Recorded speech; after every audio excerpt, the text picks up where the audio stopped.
بسم الله الرحمن الرحيم. الحمد لله رب العالمين، والصلاة والسلام على سيد الأنبياء والمرسلين محمد وآله وأصحابه أجمعين. أما بعد، فأعوذ بالله من الشيطان الرجيم. بسم الله الرحمن الرحيم. ومن يتوكل على الله فهو حسبه. فقال رسول الله صلى الله عليه وسلم: لو أنكم تتوكلون على الله حق توكله لرزقكم كما يرزق الطير تغدو خماصا وتروح بطانا، أو كما قال عليه الصلاة والسلام. صدق الله العظيم وصدق رسوله النبي الكريم. محترم بزرگوں اور دوستو، قرآن کریم کی ایک آیت کریمہ اور اللہ کے رسول صلی اللہ علیہ وسلم کے مبارک اور پاک ارشادات میں سے ایک مبارک ارشاد پڑھا گیا ہے. اسی آیت کریمہ اور اس حدیث مبارک کی روشنی میں کچھ باتیں عرض کی جائیں گی. ہو سکتا ہے اللہ کے کسی بندے کو فائدہ پہنچ جائے. یہ حدیث پاک جو پڑھی گئی ہے، اس حدیث کو امام ترمذی رحمۃ اللہ علیہ نے ترمذی شریف میں، امام ابن ماجہ نے ابن ماجہ شریف میں، اور امام احمد ابن حنبل رحمۃ اللہ علیہ نے اپنی کتاب مسند احمد ابن حنبل میں نقل فرمایا. اس حدیث کو بیان کرنے والے صحابی بہت ہی مشہور ہیں، حضرت عمر ابن خطاب رضی اللہ تعالیٰ. حضرت عمر رضی اللہ تعالیٰ عنہ ہر مسلمان ان کو جانتا ہے. انبیاء کے بعد سب سے اونچا مقام اور سب سے افضل درجہ جو ہے حضرت ابو بکر صدیق رضی اللہ تعالیٰ، اور اس کے بعد دوسرے نمبر پر سب سے اونچا مقام، سب سے اعلیٰ اور افضل درجہ حضرت عمر رضی اللہ تعالیٰ. ان کے بارے میں اللہ کے رسول صلی اللہ علیہ وسلم نے فرمایا کہ لو کان بعدی نبی لکان عمر، کہ اگر میرے بعد کوئی نبی ہوتا تو عمر کے اندر پوری صلاحیت تھی کہ وہ نبی بن جاتے. حضرت عمر رضی اللہ تعالیٰ عنہ اس روایت کو نقل کرتے ہیں. وہ فرماتے ہیں کہ اللہ کے رسول صلی اللہ علیہ وسلم نے ارشاد فرمایا کہ لو انکم تتوکلون علی اللہ حق توکلہ، کہ اگر تم اللہ پر اعتماد، بھروسہ اور توکل اس طریقے سے کرو جس طریقے سے توکل، اعتماد اور بھروسہ کرنا چاہیے. ایک تو یہ کہ آدمی کوئی بھی کام کرے تو اپنے حساب سے کر لے. ایک یہ کہ جس طریقے سے اس کام کو کرنے کا طریقہ ہے، سلیقہ ہے، تو اس طریقے اور سلیقے کے مطابق اس کام کو کرے. آدمی نماز پڑھ رہا ہے، جیسے چاہ رہا ہے پڑھ رہا ہے. ایک یہ ہے کہ نماز پڑھنے کا جو طریقہ ہے اس طریقے کے مطابق نماز پڑھے. اگر اپنے حساب سے پڑھ رہا ہے تو اللہ کے یہاں کسی اجر و ثواب کی امید نہ رکھے. لیکن جو طریقہ اللہ نے بتایا، جو طریقہ اللہ کے رسول نے بتایا، اگر اس طریقے سے نماز پڑھے گا تو اللہ کے یہاں اس پر بڑے بڑے وعدے ہیں. اس حدیث میں یہی کہا گیا کہ توکل اور اعتماد، ویسے تو ہر ایمان والا، ہر مسلمان اللہ پر توکل، اعتماد اور بھروسہ کرتا ہے، لیکن محض بھروسہ نہیں بلکہ فرمایا گیا لو انکم تتوکلون علی اللہ حق توکلہ، کہ اللہ پر اعتماد اور بھروسہ اس طرح کرو جس طریقے سے اعتماد اور بھروسہ کرنا چاہیے. اگر اس طریقے سے ایک مومن کے اور مسلمان کے دل میں اعتماد اور توکل اور اللہ پر بھروسے کی کیفیت اور صفت پیدا ہو جائے گی تو پھر اللہ کے رسول صلی اللہ علیہ وسلم نے فرمایا کہ لرزقکم، اللہ تم کو بھی روزی دے گا، اور اس طریقے سے روزی دے گا کما یرزق الطیر، جیسے اللہ پرندوں کو روزی دیتا ہے. پرندوں کو کیسے روزی دیتا ہے؟ تغدو خماصا وتروح بطانا، کہ پرندے صبح کو خالی پیٹ نکلتے ہیں اور جب شام کو اپنے گھر واپس آتے، اپنے گھونسلے میں واپس آتے تو پیٹ بھر کر واپس آتے. انہوں نے کبھی کوئی دکان نہیں کھولی، پرندوں نے کبھی انہوں نے کھیت وغیرہ کا انتظام نہیں کیا، لیکن کھانے پینے کے لیے اسباب باقاعدہ اختیار نہیں کیے زوردار انداز میں. لیکن اللہ ان کو روزانہ کھلاتا ہے. تغدو خماسن، صبح سویرے بھوکے پیٹ نکل جاتے ہیں. وتروح بطانا، جب شام کو آتے ہیں تو پیٹ بھر کر واپس آتے ہیں، کیونکہ ان کو اللہ کے اوپر توکل اور اعتماد اور بھروسہ ہے، اور کامل طریقے پر بھروسہ ہے. اللہ کے رسول صلی اللہ علیہ وسلم نے اس حدیث میں یہی بتایا، ایمان والوں کی رہنمائی کی کہ لو انکم تتوکلون علی اللہ حق توکلہ، اگر اللہ پر تمہارا اعتماد اور بھروسہ اور توکل اس طریقے سے ہو جائے جس طریقے سے اعتماد اور بھروسہ ہونا چاہیے، تو لرزقکم کما یرزق الطیر، تو اللہ تم کو بھی اسی طریقے سے رزق اور روزی دے گا، کما یرزق الطیر، جیسے اللہ پرندوں کو روزی اور رزق دے رہا ہے. اصل چیز ہے ضرورت اللہ پر توکل، اعتماد اور بھروسہ کرنے کی. اور یہ ایک ایسی صفت ہے کہ اللہ نے خود حکم دیا ہے کہ تمہیں مجھ پر توکل اور اعتماد کرنا چاہیے. چنانچہ قرآن میں فرمایا وَتَوَكَّلْ عَلَى الْحَيِّ الَّذِي لَا يَمُوتُ، کہ اس اللہ پر بھروسہ کرو، الحی، جو ہمیشہ سے زندہ ہے، ہمیشہ زندہ رہے گا، الذی لا يموت، اس اللہ کو کبھی موت نہیں آئے گی، اس اللہ پر اعتماد اور بھروسہ اور توکل کرو. ایک دوسری آیت میں اللہ نے فرمایا وَعَلَى اللَّهِ فَلْيَتَوَكَّلِ الْمُؤْمِنُونَ، کہ جو ایمان والے ہیں انہیں اللہ پر توکل، اعتماد اور بھروسہ کرنا چاہیے.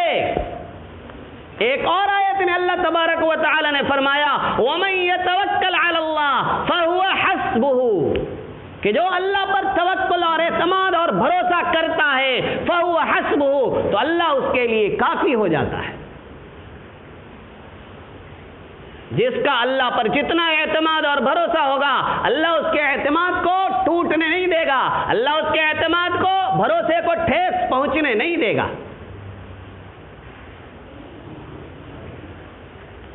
اسباب اختیار کرنا چاہیے لیکن اسباب پر اعتماد نہیں کرنا چاہیے. شریعت نے خود اللہ کے رسول صلی اللہ علیہ وسلم نے اسباب اختیار کرنے کا حکم دیا ہے، لیکن اسباب پر اعتماد کرنے کا حکم نہیں دیا. اسباب اختیار ضرور کرے لیکن اسباب پر اعتماد نہیں، بلکہ اسباب پیدا کرنے والے، جو اسباب کا بھی مالک ہے اللہ، اس اللہ پر اعتماد ہونا چاہیے. اسی لیے ایک چھوٹا سا جملہ یاد رکھیں کہ اسباب اختیار کرنا واجب ہے، اسباب اختیار کرنا واجب ہے، لیکن اسباب پر اعتماد کرنا حرام ہے. جیسے کوئی پڑھ رہا ہے اسکول میں، کالج میں، مدرسے میں، کہیں بھی پڑھ رہا ہے، اب وہ کامیاب ہونا چاہتا ہے تو اس کو اسباب اختیار کرنے پڑیں گے، کتابیں یاد کرنی پڑیں گی، محنت کرنا پڑے گا. کتابیں یاد کر لے، اسباب تو اختیار کرے لیکن اعتماد نہ کرے کہ میں نے خوب یاد کر لیا اب تو کامیاب ہو ہی جاؤں گا. نہیں، اسباب اختیار کرے، کتابیں یاد کرے، اعتماد اللہ کی ذات پر ہو کہ اب میں نے اسباب اختیار کر لیا ہے، اب میں نے کتابیں یاد کر لی ہے، اب اللہ مجھے کامیاب کرے گا. اب اللہ پر اعتماد کرے، اسباب اختیار کرنے کے بعد اعتماد اللہ پر کرے. کوئی آدمی بیمار ہو جائے تو وہ کیا کرے؟ ڈاکٹر کے پاس جائے، اپنا علاج کرائے، دوائیں لے، دوائوں کا استعمال کرے، دوائیں کھائے. لیکن یہ اسباب ہے، ڈاکٹر کے پاس جانا، وہاں جا کر کے اپنا علاج کرانا، اپنا چیک اپ کرانا، دوائیاں لینا، دوائیاں ٹائم پہ کھانا، یہ سب اسباب ہیں. تو ان اسباب کو بھی اختیار کرے لیکن اعتماد اللہ پر ہو کہ اب میں ڈاکٹر کے پاس گیا، اب میں نے اپنا چیک اپ کرا لیا، اب میں نے علاج شروع کرا دیا، اب میں دوائیں لے کر آ گیا، اب میں نے دواؤں کا استعمال شروع کر دیا ہے، لیکن شفا ملے گی تو اللہ کے حکم سے ملے گی، ورنہ کوئی ڈاکٹر مجھے شفا نہیں دے سکتا، کوئی چیک اپ میری بیماریوں کو دور نہیں کر سکتا، اور کوئی دوائی میری بیماری کو دور نہیں کر سکتی جب تک کہ اللہ نہ چاہے. اسباب تو اختیار کرے، ڈاکٹروں کے پاس بھی جائے، علاج بھی کرائے، دواؤں کا بھی استعمال کرے، لیکن ان پر اعتماد نہ کرے بلکہ اعتماد، بھروسہ اللہ کی ذات پر. ایک چھوٹا سا قصہ سناؤں گا تو حقیقت واضح ہو جائے گی. ایک بڑے بزرگ اور اللہ والے گزرے، ان کا نام تھا حاتم اصم۔ ایک دن ان کے ذہن میں اور دل میں یہ خیال آیا کہ مجھے حج کرنے کے لیے جانا چاہیے۔ اب یہ اس زمانے، پرانے زمانے کی بات ہے، اس زمانے کی بات تو ہے نہیں کہ آدمی یہاں جہاز پہ بیٹھے اور چند گھنٹوں کے بعد اتر جائے۔ مہینوں سفر کر کے جانا پڑتا تھا، مہینوں آدمی سفر میں ہی رہتا تھا، جنگل میں، بیابان میں، صحراؤں میں، پہاڑوں میں، دریاؤں سے، طرح طرح کے راستے سے اور طرح طرح کی مشقتیں اور دشواریوں کا سامنا کر کے جانا پڑتا تھا۔ تو حضرت حاتم اصم نے ایک دن ارادہ کیا کہ مجھے حج کرنے کے لیے جانا چاہیے۔ اپنے گھر میں بال بچوں کو، بیوی بچوں سب کو جمع کیا اور ان کے سامنے اپنا یہ ارادہ رکھا کہ میں نے ارادہ کیا ہے اور میرا یہ ارادہ ہو رہا ہے کہ میں حج کے لیے جاؤں، اب بتاؤ تمہاری کیا رائے، جانا چاہیے یا نہیں جانا چاہیے مجھے؟ تو سارے بچے، ان کی اولاد، لڑکے وغیرہ جو تھے، گھر والے جو تھے، کیا کہنے لگے؟ اِلَىٰ مَن تَكِلُنَا، آپ ہمیں کس کے حوالے کر کے جاتے ہیں؟ مَن يَأْتِينَا بِالطَّعَامِ وَالشَّرَابِ، کھانا پینا کون ہمارے پاس لے کر آئے گا؟ ہمارے کھانے پینے کا انتظام کون کرے گا؟ آپ ہمارے والد محترم ہیں، آپ ہمارے گھر کے ذمہ دار ہیں، آپ سرپرست ہیں، جب آپ ہی چلے جائیں گے ہمیں کس کے بھروسے چھوڑ کر جا رہے ہیں؟ ہمارے کھانے پینے کا کیا انتظام ہے؟ ہمارے کھانے پینے کا انتظام کون کرے گا؟ حضرت حاتم اصم رحمت اللہ علیہ، ان کی ایک بیٹی تھی، وہ بھی بڑی نیک تھی، عبادت گزار تھی، اس کے اندر اللہ پر اعتماد، اللہ پر توکل، اللہ پر بھروسے کی صفت تھی۔ اس نے کہا کہ میرے بھائیوں اور میرے گھر کے لوگوں، سنو، ابا جی اگر حج پہ جا رہے ہیں تو انہیں جانے دو، انہو لیس برازق، رزق دینے والے یہ نہیں ہے، رزق دینے والا اللہ ہے، یہ چلے جا رہے ہیں، انہیں جانے دو، اللہ تو کہیں نہیں جا رہا ہے، اللہ تو یہی ہمارے ساتھ رہے گا، ہمارے رزق کا انتظام، ہماری روزی کا انتظام اللہ کرے گا، انہیں جانے دو۔ جب اس نے پورے اعتماد، پورے بھروسے کے ساتھ، پورے یقین کے ساتھ یہ بات کہی تو گھر کے دیگر لوگوں نے کہا کہ ٹھیک ہے، جانے دو، اگر تمہارا اعتماد اور یقین اللہ پر ہے تو ہم بھی ایمان والے ہیں، ہم بھی اسی حاتم اصم کے لڑکے ہیں اور انہی کے گھر کے لوگ ہیں، ہمیں بھی اللہ پر یقین اور بھروسہ اور اعتماد۔ بہرحال حضرت حاتم اصم رحمت اللہ علیہ حج کے لیے چلے گئے۔ اب دن ختم ہوا، رات آئی، کھانے پینے کے لیے کچھ نہیں گھر۔ اب رات میں سب کو بھوکا سونا پڑا، سب نے ڈانٹنا شروع کر دیا اس لڑکی کو کہ تیری وجہ سے ہوا، اگر نہ جاتے وہ کچھ نہ کچھ انتظام کرتے ہمارے ابا جی، اور تو نے کہا کہ اللہ کھلائے گا، کہاں ہے رزق، کہاں ہے کھانا پینا، کچھ بھی تو نہیں ہے یہاں، تیری وجہ سے ہمیں آج بھوکا سونا پڑ رہا۔ سب نے ڈانٹا۔ بہرحال رات گزر گئی، سب بھوکے سوئے اور بھوک میں ہی رات گزاری۔ جب صبح ہوئی، رات میں ہی صبح کے وقت میں، تہجد کے وقت میں وہ لڑکی اٹھتی ہے اور اللہ کے سامنے روتی ہے اور گڑ گڑاتی ہے، کہتی اللہم لا تخزلنی فیما بینہم، کہ اللہ مجھے ان لوگوں کے درمیان میں رسوا نہ کر، ان کے درمیان مجھے شرمندہ نہ ہونے دے، ان کے درمیان مجھے ذلیل ہونے نہ دے۔ اے اللہ میں نے تیرے اوپر اعتماد کیا ہے، اے اللہ میں نے تیرے اوپر بھروسہ کیا ہے، اے اللہ میں نے تیرے اوپر توکل کرتے ہوئے یہ بات کہی تھی، تو تو میرے اعتماد کو، تو میرے توکل کو، تو میرے بھروسے کو ٹوٹنے نہ دے، تو میرے اعتماد کو سچا ثابت کر دے۔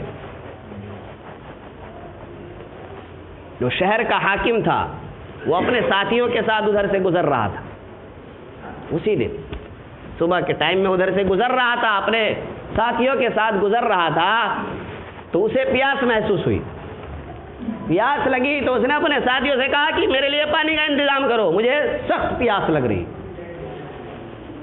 انہوں نے دیکھا ساتھیوں نے کہ سامنے ہی گھر ہے، سامنے گھر حضرت حاتم اصم رحمت اللہ علیہ کا گھر۔ انہوں نے دروازہ کھٹکھٹایا، جب باہر نکلے گھر سے لوگ، پوچھا کیا بات ہے؟ کہا کہ ہمارے حاکم کو پیاس لگی ہوئی ہے، پانی کا انتظام کر دو۔ تو گھر کے لوگوں نے ایک بڑے برتن میں پانی دیا اور گلاس دیا کہ لے جاؤ، ٹھنڈے پانی کا انتظام کیا، بڑا برتن دیا، کہا جتنا پانی پینا ہے مزے سے پی لو۔ حاکم نے پانی پیا اور پانی پینے کے بعد باقی لوگوں سے بھی کہا تمہیں بھی پانی پینا ہے تو پی لو۔ اور پانی پینے کے بعد اس نے کہا کہ اس گھر والوں نے مجھ پر احسان کیا ہے کہ مجھے پانی پلایا ہے، پیاس کا سخت اور شدت سے مجھے احساس ہو رہا تھا، ایسے موقع پر انہوں نے مجھے پانی پلایا ہے تو ان کا مجھ پر ایک احسان ہے، اس احسان کا بدلہ میں چکانا چاہتا ہوں۔ تو اس نے سونے کے سکوں کی ایک تھیلی نکالی اور نکال کر کے اس پانی کے برتن میں ڈال دیا کہ یہ احسان کا بدلہ ہے، اور اس کے بعد اپنے ساتھیوں سے کہا کہ جو بھی مجھ سے سچا تعلق رکھتا ہے وہ بھی اس میں کچھ نہ کچھ ضرور ڈالے۔ جتنے بھی اس کے ساتھ ساتھی تھے سب نے ڈھیر سارا مال اس برتن میں ڈال کے پورے برتن کو سونے کے سکوں سے بھر دیا، اور پھر اس لڑکی کے حوالے، گھر والوں کے حوالے کر دیا اور کہا کہ لو جاؤ مزے کرو۔ وہ لڑکی جس نے اللہ پر توکل اور اعتماد کرتے ہوئے کہا تھا کہ اللہ رازق ہے، اللہ روزی دینے والا ہے، جب اس نے یہ عالم دیکھا، جب اس نے یہ حال دیکھا کہ اللہ نے رزق کی تو برسات اور بارش برسا دی، رونے لگی۔ اس کی امی کہنے لگی کہ رو کیوں رہی ہو، اللہ نے کھانے پینے کا انتظام کر دیا ہے، اللہ نے رزق بھیج دیا ہے، اب رونے کا کون سا مقام ہے؟ کہنے لگی کہ مجھے اللہ پر، اپنے اللہ کو یاد کرتے ہوئے، اپنے اللہ پر اعتماد اور توکل اور بھروسے کے بدلہ دیکھ کر کے مجھے رونا آ رہا ہے۔ کہ ذرا سوچو کہ حاکم شہر کے حاکم نے ہم پر ایک نظر ڈالی ہے، اتنا سارا مال ہمارے ہاتھ آیا ہے۔ حاکم شہر کے حاکم نے جب ہم پر ایک نظر ڈالی، اتنا سارا مال ہمارے ہاتھ لگا، اگر اللہ تبارک و تعالی ہمارے اوپر ایک نظر ڈال دے گا تو سوچو کتنا مال و دولت ہمارے پاس آ سکتا ہے۔ تو اس لیے ہر مومن، ہر مسلم، ہر ایمان والے کو چاہیے کہ اسباب تو ضرور اختیار کرے، لیکن اعتماد اور بھروسہ صرف اللہ پہ کرو۔ قرآن نے کہا وَمَن يَتَوَكَّلْ عَلَى اللَّهِ فَهُوَ حَسْبُهُ، کہ جو اللہ پر توکل، اللہ پر اعتماد، اللہ پہ بھروسہ کرتا ہے، فَهُوَ حَسْبُهُ، تو اللہ اس کے لیے کافی ہو جاتا ہے۔ تو اس لیے ہم لوگ اسباب ضرور اختیار کریں، لیکن اعتماد اور بھروسہ صرف اللہ کی ذات پر کرے، ورنہ دن بھر دکان کھول لیتے ہیں آپ، دکان کھول کر کے بیٹھے رہے، اللہ نہیں چاہتا ہے ایک گاہک بھی دن بھر میں نہیں آ سکتا۔ تو پتہ چلا اسباب تو آپ نے اختیار کیا، دکان تو آپ نے کھولی ہے، لیکن گاہک کون بھیجے گا؟ اللہ بھیجے گا۔ اگر اللہ نہیں چاہتا، آپ کو رزق دینا نہیں چاہتا تو کوئی نہیں آئے گا، اور دن بھر دکان کھولنے کے باوجود ایک روپے بھی آپ کے ہاتھ نہیں لگے۔ تو اس لیے اسباب اختیار ضرور کرے، لیکن اسباب اختیار کرنے کے بعد اعتماد صرف کیا ہو؟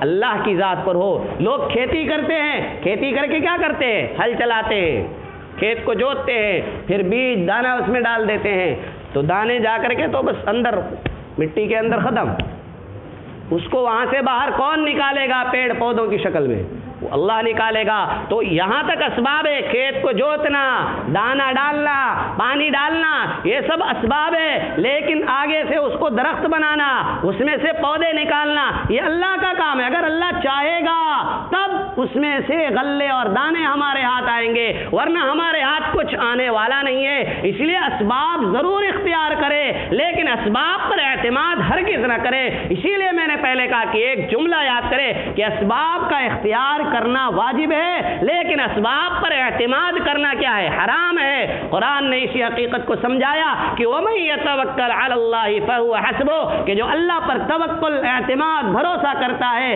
اللہ اس کے لیے کافی ہو جاتا ہے۔ اللہ کے رسول نے جو حدیث سنائی کہ لو انکم تتوکلون علی اللہ حق توکلہ، کہ اگر اللہ پر تم اس طرح اعتماد اور بھروسہ اور توکل کرو جس طریقے سے توکل اعتماد کرنا چاہیے، لرزقکم کما یرزق الطیر، تو اللہ تمہیں بھی اسی طرح روزی دے گا جیسے اللہ پرندوں کو روزی دیتا ہے۔ تغدو خماسا وتروح بطانا، کہ صبح پرندے خالی پیٹ نکلتے ہیں، شام کو پیٹ بھر کے واپس آتے ہیں، اللہ ہماری بھی روزی کا انتظام کرے گا اگر ہم اللہ پر اعتماد، توکل اور بھروسہ کریں گے۔ اللہ تبارک و تعالی ہم سب کو عمل کی توفیق عنایت فرمائے، اپنی ذات پر کامل اعتماد، توکل اور بھروسہ کرنے کی توفیق مرحمت فرمائے۔ وآخر دعوانا ان الحمد للہ رب العالمین۔